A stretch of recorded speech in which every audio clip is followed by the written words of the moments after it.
La decanatura nos dieron ya provisionalmente las fechas de los exámenes finales.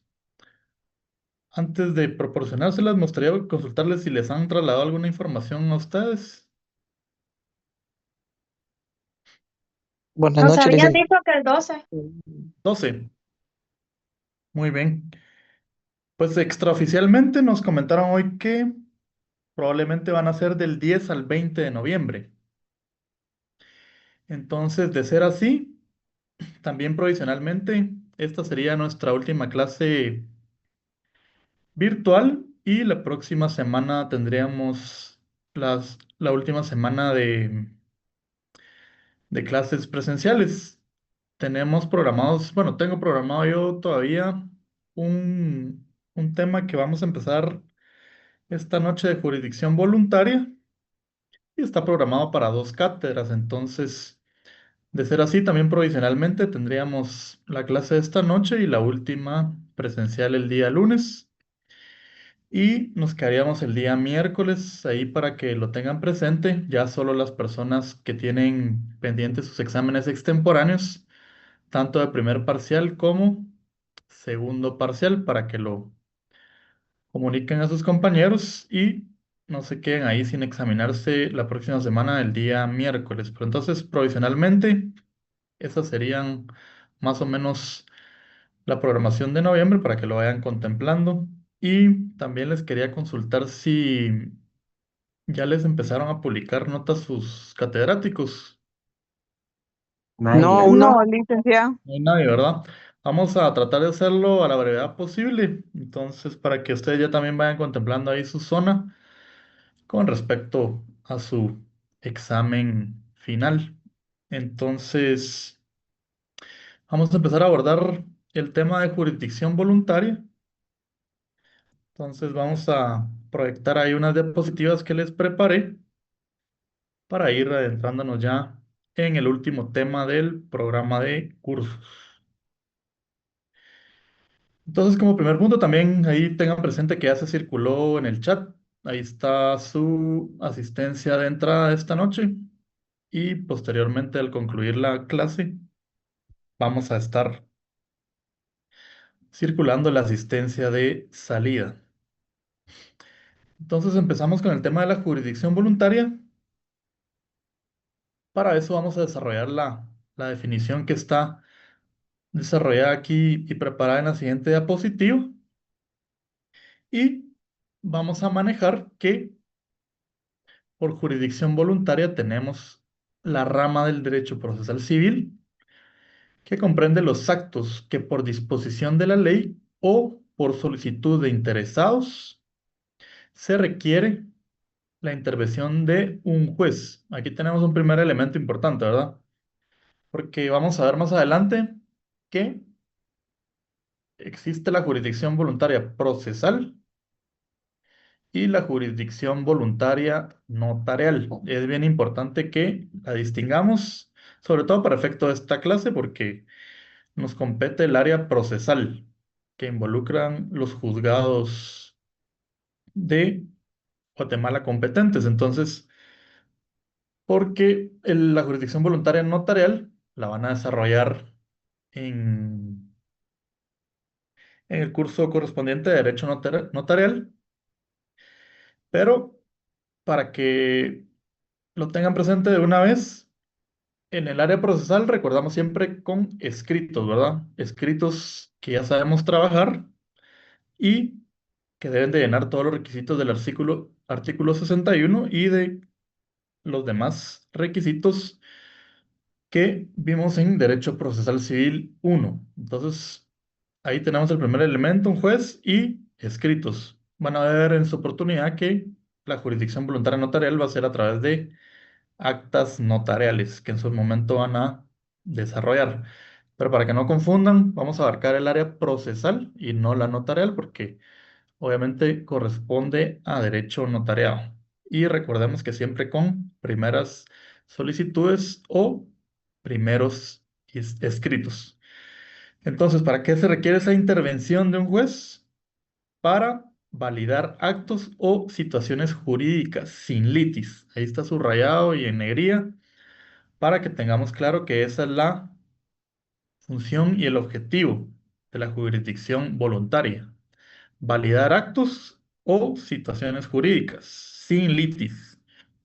Porque si hay litis, deja de ser jurisdicción voluntaria y ya aplican los procesos de conocimiento que ya conocemos del derecho procesal civil y mercantil. Entonces, la jurisdicción voluntaria, recordemos que no va a existir controversia y va a servir este proceso o procesos para validar actos o situaciones jurídicas, sin que esté promovida ni se promueva cuestión alguna entre partes determinadas. ¿Qué quiere decir esto? Que no exista otro proceso donde ya se esté tramitando una contienda como requisito esencial para que podamos tramitar en la vía voluntaria cualquier proceso que tengamos la necesidad de validar a través de la resolución de un juez o cualquier situación jurídica. Entonces ahí están los dos elementos en los que se fundamenta y tiene objetivo la jurisdicción voluntaria y siempre recuerden ustedes al concluir su estudio elaborar su propia definición para que no sea una definición aprendida, sino comprendida y elaborada por ustedes a la hora de hacer su estudio individual. Entonces, es importante que memoricemos y entendamos sobre todo para qué sirve la jurisdicción voluntaria y qué es lo que comprende. Podemos ver ya en la siguiente diapositiva las características de la jurisdicción voluntaria y entre ellas podemos ver ya la primera que veíamos en la definición y como característica principal que no existe litis o controversia en virtud que va a ser sometido de forma voluntaria ante un juez únicamente para que la valide y le dé certeza jurídica a esa situación jurídica. Como segunda característica, podemos ver que cada procedimiento de jurisdicción voluntaria, a diferencia, como vimos en los juicios de conocimiento, ¿verdad? Que para todos los procesos aplica el esquema que vimos en cada uno de ellos. Aquí cada trámite va a tener un procedimiento específico. Esa es otra característica de la jurisdicción voluntaria, que cada uno de los trámites que se someten a esta jurisdicción voluntaria ante un juez va a tener su procedimiento y específico y pasos que lo van a distinguir de cada uno de los otros procedimientos. No obstante, que siempre vamos a tener los generales, ¿verdad? Que vamos a ver en la siguiente clase presencial, pero también existen procedimientos específicos para cada acto que se pretenda en un proceso voluntario. Entonces, también otra característica importante que tenemos en estos procesos de jurisdicción voluntaria consiste en el periodo probatorio, que no va a ser un periodo probatorio extenso como los procesos de conocimiento, sino solo va a consistir en la prueba que se acompañe a nuestra solicitud o se ofrezca y como no existe controversia, no va a existir el requisito de los procesos de conocimiento, que era citar a la parte contraria para que fiscalizara nuestra prueba. Aquí la prueba que vamos a aportar a estos procesos de jurisdicción voluntaria va a ser sin citación de parte contraria. Importante que lo comprendamos y que lo tengan bien claro, porque al existir, al no existir litis, pues no tiene sentido que se cite alguna otra parte. Y vamos a ver en cada uno de los procesos cómo se suple esa citación de la parte contraria, que generalmente son a través de publicaciones en los diarios de circulación del país. Entonces ahí tenemos otra característica. También otra de ellas es la intervención estatal, no solo del juez que ya vimos en la definición, sino también van a estar involucradas otras entidades como la Procuraduría General de la Nación, los registros, va a intervenir el registro de la propiedad, también el Archivo General de Protocolos, ya que esa es la última etapa de cada proceso de jurisdicción voluntaria que debe enviarse el expediente al Archivo General de Protocolos. Ya lo vamos a ver en su momento, pero tenemos esa característica de intervención estatal. También es importante que manejemos la característica de que no causa estado. ¿Qué quiere decir esto? Que, en primer lugar, las resoluciones van a ser impugnables. Vamos a ver más adelante en esta presentación cuál es el recurso con el que vamos a impugnar este tipo de proceso. Y como segundo aspecto, se refiere a que no causa estado, que también el juez va a tener la facultad, por disposición de ley, de poder modificar cada una de sus decisiones e intervenciones sin necesidad de que se le solicite. Es una facultad que le da la ley y va a poder enmendar o revisar cada una de sus resoluciones en cualquier estado. A eso se refiere la característica de que no causa estado. Entonces lo vamos a ver más adelante en la regulación específica.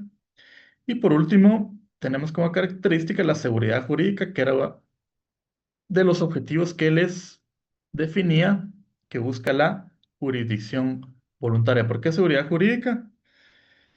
Porque un acto que nosotros sepamos que nos compete ese derecho o tengamos esa facultad legal, al someterla, aún siendo jurisdicción voluntaria, a un juez, a través de la resolución que va a emanar, nos va a brindar la seguridad jurídica para hacer valer ese derecho que sabemos que nos compete. Entonces, ahí tenemos las características. También es importante que las manejen para poder entender de mejor forma la jurisdicción voluntaria. Pasando a la siguiente diapositiva, podemos ver también los sujetos que intervienen en los procesos de jurisdicción voluntaria. Y como primer sujeto tenemos el juez al que le vamos a hacer la solicitud, la persona que le está haciendo la solicitud al juez, es decir, los solicitantes o los interesados en el proceso de jurisdicción voluntaria. Opositores, pueden existir opositores a pesar de que la prueba que aportamos no es con citación de la parte contraria. Al haber publicaciones en los diarios de oficial, se llama para que si hay alguna persona que tenga algún interés en el asunto o se oponga al mismo, podría hacer, hacerla valer en la citación que se hace en esa publicación que el proceso de jurisdicción voluntaria tiene como dentro sus pasos legales. Generalmente no existe ninguna oposición, pero puede ser algún caso que se llegue a dar, ¿verdad? Porque el derecho ya lo tenemos plasmado en algún documento y simplemente buscamos la homologación del juez, ¿verdad? Entonces también pueden existir como sujetos opositores. Van a ver ustedes en su oportunidad en el curso de Derecho Notariado que también uno de los sujetos es el notario. Y como demás sujetos, tenemos la Procuraduría General de la Nación, a la que también se elegirá audiencia para que emita su opinión dentro de estos procesos de jurisdicción voluntaria.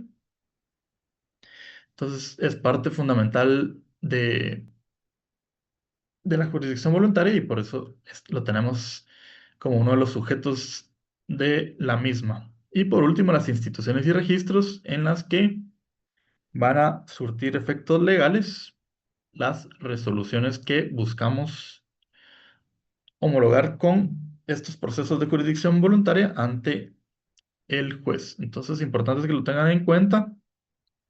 Ahí tenemos los sujetos de la jurisdicción voluntaria. Si pasamos a la siguiente diapositiva, vamos a empezar a ver ya los distintos procedimientos, asuntos y disposiciones de la jurisdicción voluntaria en el Código Procesal Civil y Mercantil. ¿Por qué en el Código Procesal Civil y Mercantil? Porque existe bastante legislación que también vamos a ver. Son 5 leyes que también les va a quedar ahí la tarea de leerlas para la siguiente clase presencial, porque es importante que manejen en qué leyes se contempla la jurisdicción voluntaria y los distintos procedimientos de cada una de ellas. Pero para este curso de Derecho Procesal Civil nos vamos a enfocar principalmente en lo regulado en el artículo, o más bien en el libro cuarto del Código Procesal Civil y Mercantil respecto a la jurisdicción voluntaria. Entonces ya sabemos que en el libro cuarto va a estar regulado lo competente a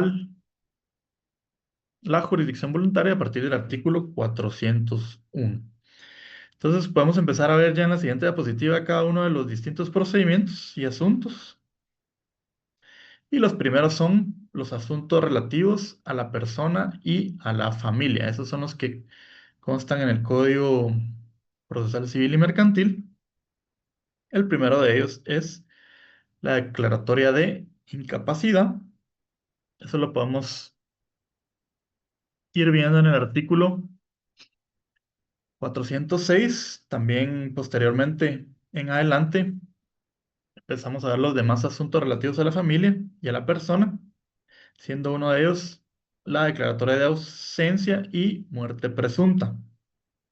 También podemos someter a la jurisdicción voluntaria la administración de bienes de menores, incapaces y ausentes.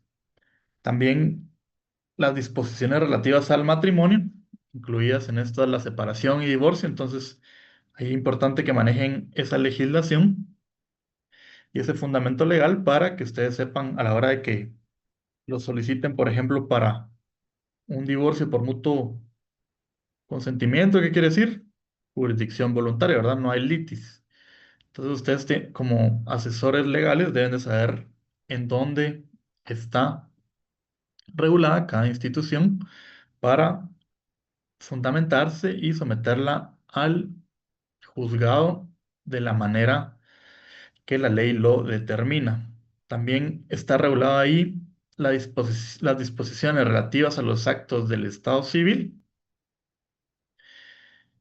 al igual que el reconocimiento de preñez o de parto. También tenemos procesos de jurisdicción voluntaria para esos asuntos relativos a la persona y a la familia.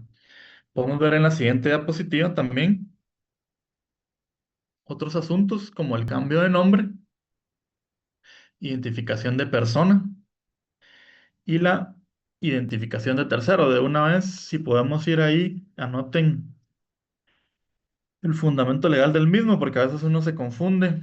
En un mismo artículo está la identificación de persona y la identificación de tercero. Entonces, podemos ir al artículo 440 del Código Procesal Civil y Mercantil. Ahí, si se dan cuenta, el título indica identificación de persona únicamente. Pero para que ustedes anoten ahí en el segundo párrafo, ahí regula lo relativo a la identificación de un tercero. Entonces ahí tenemos el procedimiento de jurisdicción voluntaria de identificación de tercero. Ahí está escondido en el código, pero ustedes hagan su anotación ahí respectiva para que sepan dónde está el fundamento legal Disculpe, a la ¿me hora de tener la repite necesidad el de hacer número de una artículo? identificación de tercero. Artículo 440. Atención, Segundo párrafo, identificación de tercero. El primer párrafo, identificación de persona. Ahí está escondido. Entonces, también tenemos el asiento y rectificación de partidas, el patrimonio familiar. Vamos a ver también asuntos relativos a las subastas voluntarias. Vimos las subastas obligatorias o coercitivas, si recuerdan, como acabamos de ver en los juicios ejecutivos. También tenemos aquí en la jurisdicción voluntaria la oportunidad de llevar a cabo legalmente ante un juez una subasta voluntaria o ante un notario, ¿verdad? Entonces es importante manejar todos esos procedimientos.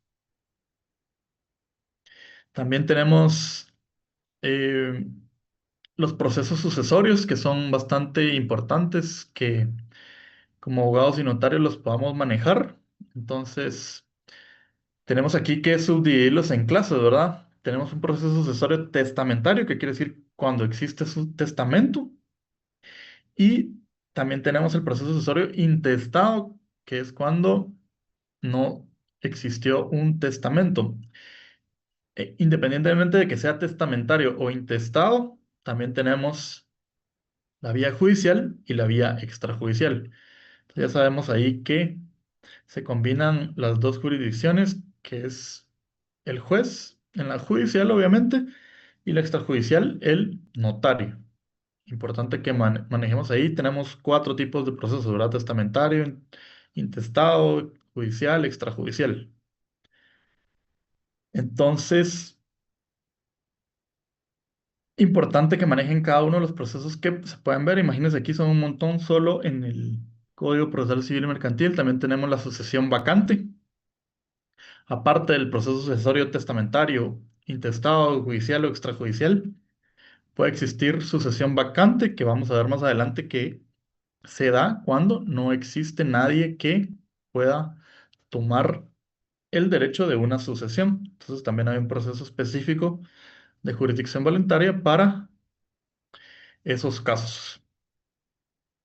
También tenemos la partición de una herencia que se deja ya sea en un proceso sucesorio testamentario, intestado, judicial o extrajudicial, un proceso específico de jurisdicción voluntaria de partición de herencia para los casos en que proceda a repartirse la herencia. Entonces, si pasamos a la siguiente diapositiva, recordamos que esos son los procesos de jurisdicción voluntaria que contempla únicamente el Código Procesal Civil y Mercantil, ¿verdad?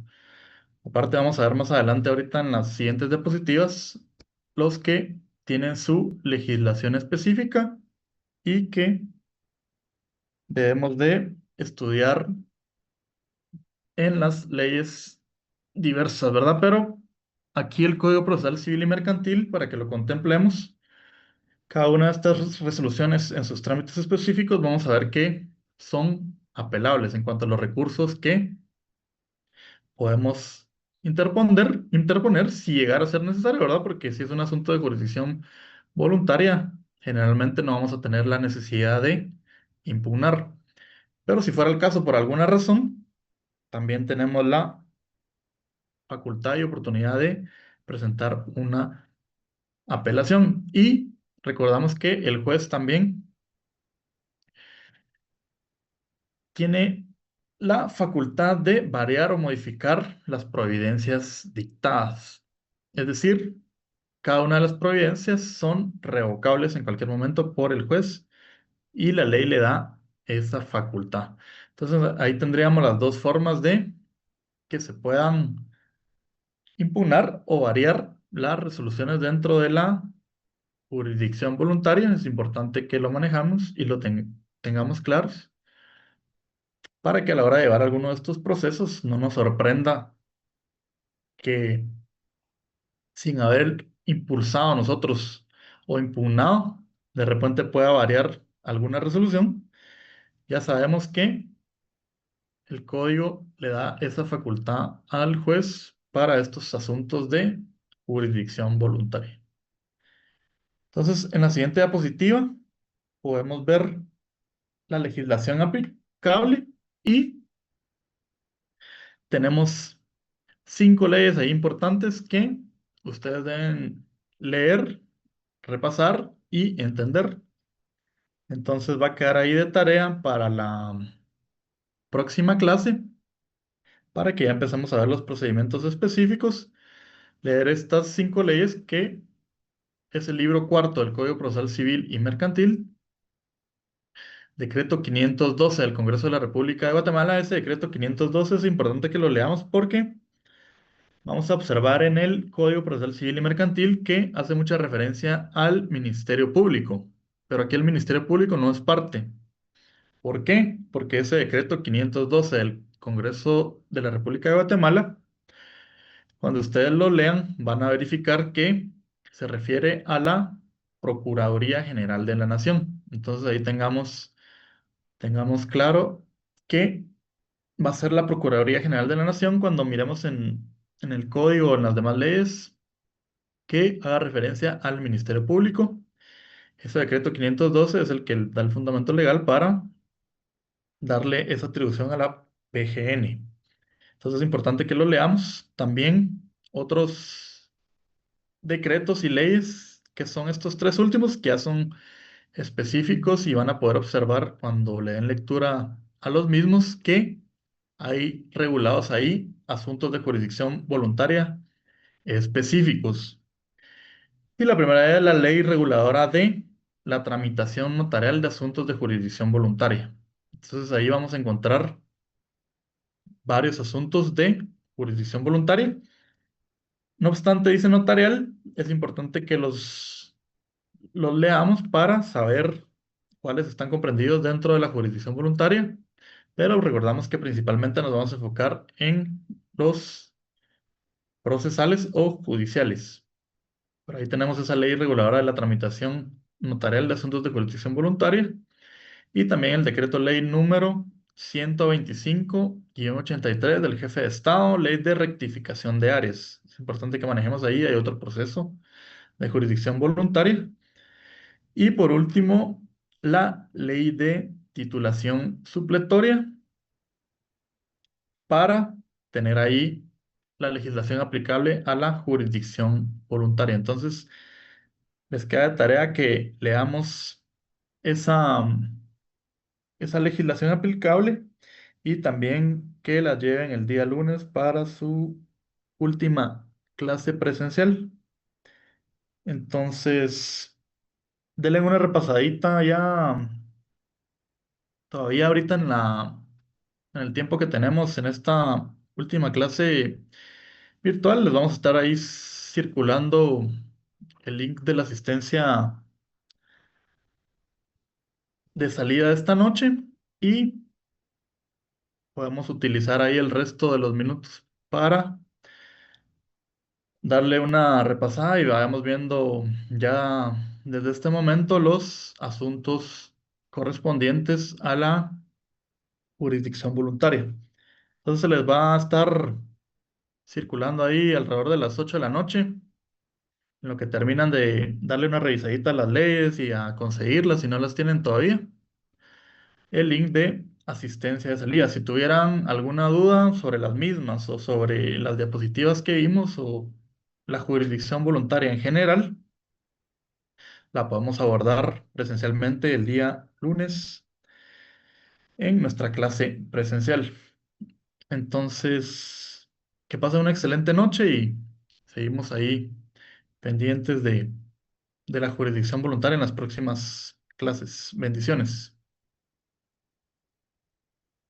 Recording stopped. Feliz noche. Gracias, Liz. Feliz noche. Buenas noches. Igualmente, Feliz noche. igualmente.